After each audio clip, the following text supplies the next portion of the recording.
রাজধানীর কাঁচা বাজারের খবর জানতে যাব সহকর্মী মেজবা হাসানের কাছে। তিনি আছেন মোহাম্মদপুর টাউন হল বাজারে।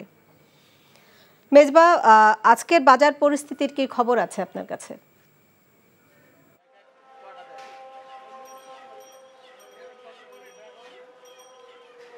আজকে ছুটির দিন, বাজার পরিস্থিতি বলতে গেলে গেল 2-3 দিন যাবত যে বৃষ্টি, টানা বৃষ্টির প্রভাব কিন্তু আমরা বাজারে কিছুটা দেখেছি।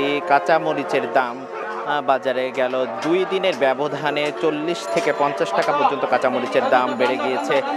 এছাড়া এখন বৃষ্টির মৌসুম, সেই তুলনায় কাঁচা সবজির বাজারেও আমরা কিছুটা বৃদ্ধি দেখতে পেয়েছি, যেটা 5ই আগস্টের পরে সেই সবজির দাম এবং অন্যান্য জিনিস নিত্যপণ্যের দাম যে কম ছিল, সেই সবজির দাম এখনও কিছুটা বাড়তি আমরা দেখেছি। এছাড়া যদি ব্রয়লার মুরগি, অন্যান্য মুরগি সোনালি মুরগির দাম কিছুটা কম আমরা পেয়েছি।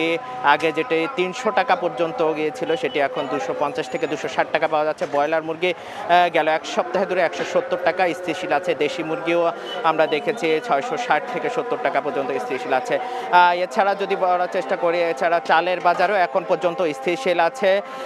এছাড়া যদি অন্যান্য বাজারে ভোক্তারা যেটি বলছিলেন যে বাজার মনিটরিং না হলে আসলে চাঁদাবাজি কিছুটা কমলেও বাজার মনিটরিং যে বাজারের যে সিন্ডিকেট, সেটি কিন্তু এখনও রয়ে গেছে, যার কারণে কিন্তু বাজার নিয়ন্ত্রণে আনতে আরও কিছুটা সময় লেগে যাবেও বলে মনে করছেন ভোক্তারা।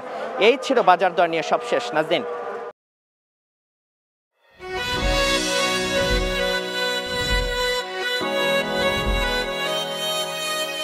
এই শুনছো, উঠো না। আমি বলবো একটু ঘুমাই। তোর বাইরে লেগে এক কাপ চা বানাই দে। ভাইয়া, চাই কি চিনি বেশি দিব নাকি কম? 2 চামচ লবণ দিয়ে দে।